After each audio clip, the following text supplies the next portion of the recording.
Everyone, this is CS Prapti Azare, and in today's video we are going to discuss that should we pursue graduation along with CS. एक बहुत common question है और मुझे बहुत सारे 12th standard के students के messages आए कि क्या मैम हमें ग्रेजुएशन को CS के साथ परस्यू करना चाहिए, सिर्फ CS करना चाहिए, सिर्फ ग्रेजुएशन करना चाहिए, क्या करना चाहिए। तो इसके रिगार्डिंग ये वीडियो होने वाला है। So let's get started. First point जो है कि ये जो आपको एक ऑप्शन है कि CS को आप ग्रेजुएशन के साथ परस्यू कर सकते हो, this option is given to you by the institute ने अगर खुद ने आपको ये ऑप्शन दिया हुआ है, so it's pretty much obvious कि आपको उसको परस्यू करना चाहिए, बिकॉज आपको इंस्टीट्यूट ने ये ऑप्शन दिया है कि आप इन चीजों को एक साथ कर सकते हो and that is a beautiful opportunity. आपको एक बहुत अच्छी अपॉर्चुनिटी मिल रही है at such a young as और इतने छोटी उम्र में आप CS बन सकते हो along with graduation. So it's a beautiful opportunity जिसको आपको परस्यू करना ही चाहिए। तो इसीलिए फर्स्ट इसकी ऑप्शन आपको इंस्टीट्यूट ने दिया है, ये आपको याद रखना बहुत इंपॉर्टेंट है कि this institute has allowed me to do this. अगर ये गलत होता, अगर ये नहीं होना चाहिए होता, तो इंस्टीट्यूट आपको बोलता ही नहीं कि आप दोनों को एक साथ परस्यू करो। आपको बोला जाता कि पहले आप ग्रेजुएशन कर लो और फिर आप CS करो, लेकिन अगर दोनों हो सकते हैं इसीलिए आपको ये ऑप्शन दिया गया and that's why we should pursue it. So that's the first point.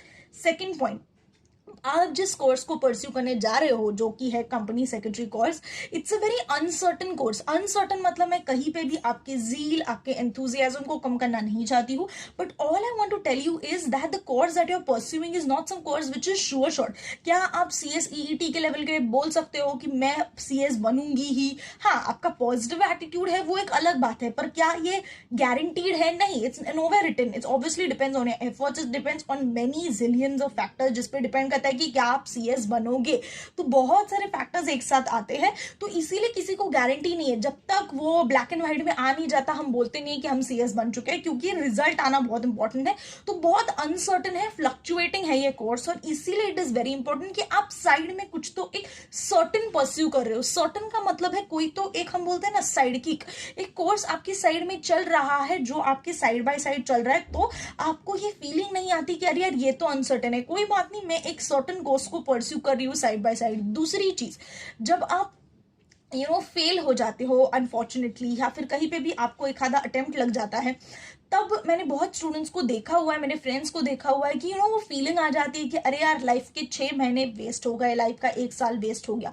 तो वो फीलिंग आपको तभी आती है जब आप सिर्फ CS परस्यू कर रहे हो। लेकिन अगर आपके पास ग्रेजुएशन भी है, आपको एक मन को सेटिस्फैक्शन रहता है कि कुछ भी हो यार, I am doing something side by side. वो एक गाड़ी तो है जो अपने पटरी पर भाग रही है, ये थोड़ी सी साइडलाइन हो गई है लेकिन वी कैन मैनेज दिस। सो ये एक साइड बाय साइड आपके पास कोई तो एक ऑप्शन रहता है, something to fall back upon. मैं ये नहीं बोलती कि प्लान B है, there is no plan B when you are pursuing CS, आपको बनना ही है, लेकिन फिर भी एक आपके पास एक ऑप्शन रहता है। This is because of the uncertainty of the exam, क्योंकि इतनी एग्जाम अनसर्टन है, किसी को गारंटी नहीं है। थर्ड पॉइंट, कौन से कोर्स को चूज करना चाहिए। This is also very important question कि कौन से कोर्स को चूज करना चाहिए। तो देखो, बहुत सारे सेल्फ फाइनेंसिंग कोर्सेज भी है, जैसे कि BAF है, BMS है, BBI है, और बहुत सारे कोर्सेज है, लेकिन I would genuinely suggest you that you stick to regular BCom। आप रेगुलर BCom करो। देखो, अगर आप एक भारी चीज को उठा रहे हो, उसके साथ आप दूसरी भारी चीज को नहीं उठा सकते हो, दूसरी थोड़ी हल्की होनी चाहिए। इसका मतलब ये है कि अगर आपका 100% फोकस CS पे है, तो उस वक्त आप साइड में कोई फैंसी कोर्स नहीं ले सकते हो। When you take courses like the self-financing courses, colleges expect you to attend the college, submit your presentations, projects, and मुझे कहीं पे भी colleges गलत नहीं लगते, क्योंकि जब आपने इतना बड़ा कोर्स चूज किया है ग्रेजुएशन के अलावा, मतलब BCom के अलावा, दिस pretty much shows कि आपको वो चीज फुल फ्लेजली करनी है, आपको उधर भी 100% फोकस है। एंड ऑलवेज रिमेंबर स्टूडेंट्स, आप कितना भी डिसाइड कर लो, आपका दोनों जगह पे 100% फोकस नहीं हो सकता है, कहीं पे तो थोड़े कम एफर्ट्स लगाने ही पड़ेंगे, and that is what we call a smart work and not hard work. ये जो कोर्सेज है, यहाँ पे हार्ड वर्क बहुत कम लगता है, स्मार्ट वर्क ज्यादा लगता है, और स्मार्ट वर्क ही हमें करना है। तो इट्स वेरी इंपॉर्टेंट कि आपका जो दूसरा कोर्स है वो थोड़े कम एफर्ट्स का हो, जहाँ पे आपको कॉलेज ना जाना पड़े। मैं तो सिंपली कहूँ तो उस पॉइंट पे भी हम आगे आएंगे। सो इसलिए it's very important that you the course that you choose should be a basic course, जिसमें ज्यादा, मैं कहती हूँ ना, मच घिटपिट नहीं हो, बहुत इजीली वो कोर्स आपका कंप्लीट हो जाए CS के साथ ही।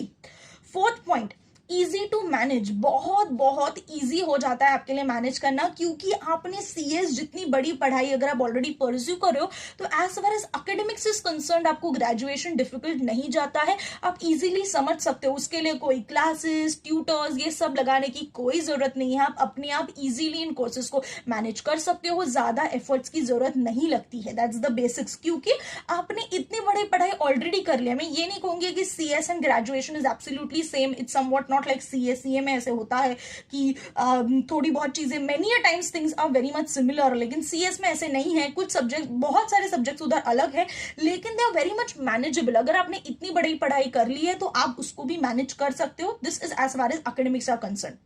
इसी में दूसरा पॉइंट है कि डेट्स के रिगार्डिंग बहुत बार बच्चों को डर रहता है डेट्स के रिगार्डिंग, तो कभी भी ऐसे नहीं हुआ है कि ग्रेजुएशन के एग्जाम सीएस के साथ क्लैश होता है, क्योंकि कॉलेजेस को, यूनिवर्सिटीज को पता है कि आपका जो है सीएस सीए के एग्जाम चल रहे हैं।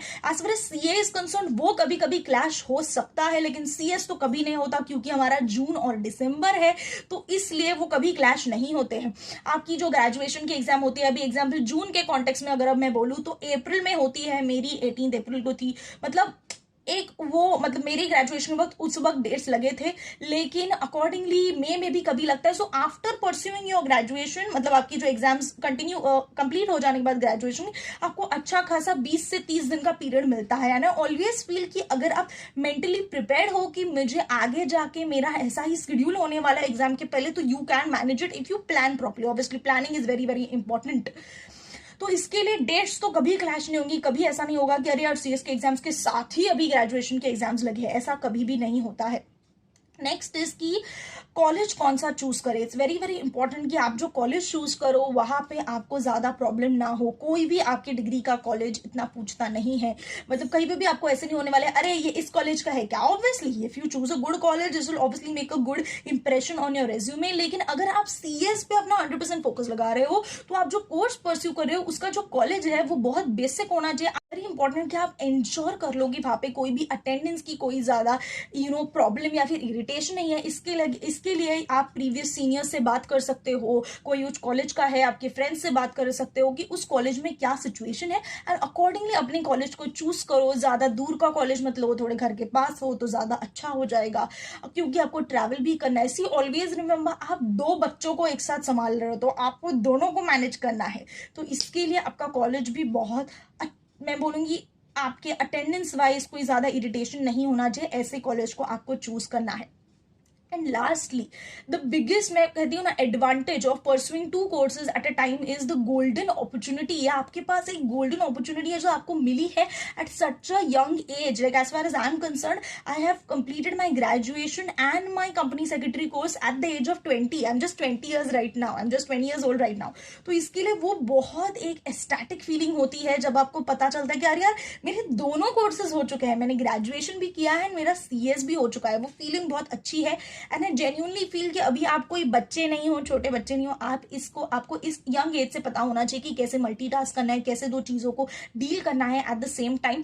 And when you start dealing and start multitasking from such a young as, आपको आगे जाके भी ना वो कभी डिफिकल्ट नहीं पड़ता in the corporate world as well, क्योंकि आप बचपन से ही, मैं बचपन में कहूंगी आप फिर अपनी यंग एज से ही ये करते आ रहे हो। सो आपको मल्टीटास्किंग की आदत है। And when the final D day comes, when you have completed your company secretary course and your graduation, it's an static feeling. और भी एक इंपॉर्टेंट बात कि आप किसी को भी देखोगे कोई ऐसा इंसान नहीं है कि जिसने ग्रेजुएशन नहीं किया है और सिर्फ सीएस किया है। हाँ obviously there may be some people, exceptional cases होते हैं, लेकिन मेजोरिटी लोग अपने ग्रेजुएशन के साथ ही या फिर ग्रेजुएशन के बाद सीएस करते हैं। लेकिन आई जेन्युइनली फील कि आपको दोनों एक साथ करना चाहिए। और अगर आपको तो ग्रेजुएशन परस्यू करना ही चाहिए, क्योंकि ऐसा नहीं होना चाहिए कि अरे यार मैंने प्रोफेशनल कोर्स तो कर लिया लेकिन कहीं ना कहीं मेरा ग्रेजुएशन रह गया। Graduation is also equivalently important and that's why it's very very important कि आप ग्रेजुएशन को भी परस्यू करो। सो लास्टली वर्डिक्ट ऐसा है कि दोनों को परस्यू करना चाहिए, क्योंकि इन सभी पॉइंट्स की वजह से